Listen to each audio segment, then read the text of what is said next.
So, my name is Alejandro Gago-Dorca and today we'll be presenting my TOK Human Sciences unit assignment.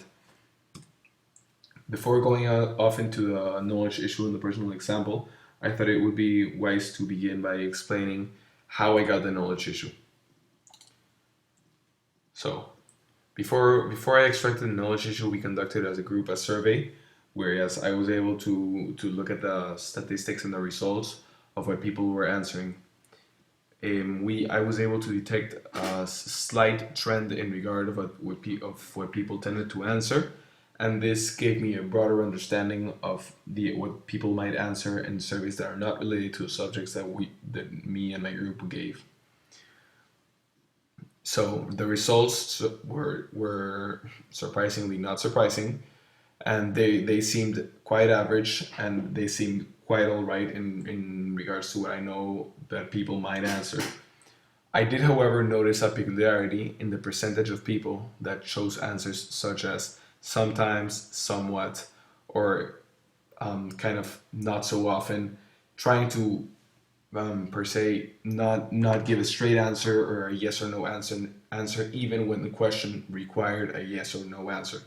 We, of course, doing the survey, gave him the option to answer in these kind of in the middle terms in order to analyze whether or not they did this. So with this, I extracted the knowledge issue. To what extent do people hide uncertainty?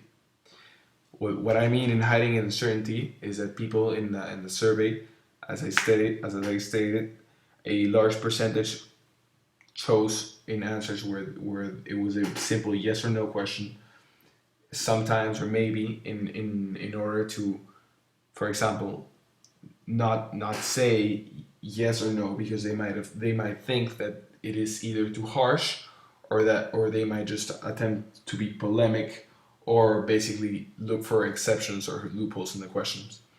So, for example, we asked them about do you consider yourself to be a liar? And most of the people said no. However, there were some that answered yes. I would, putting myself in a human scientist's shoes, assume that they did this in order to prove, for example, in this specific scenario, it might be alright to lie. But since the question required a yes or no answer, it was unnecessary and ended in the conclusion that he or she was hiding in this uncertainty. My personal example in regards to this comes to be when, due to the fact that I'm a member of PGC, and I tend to encounter many kids, many freshmen who do this a lot.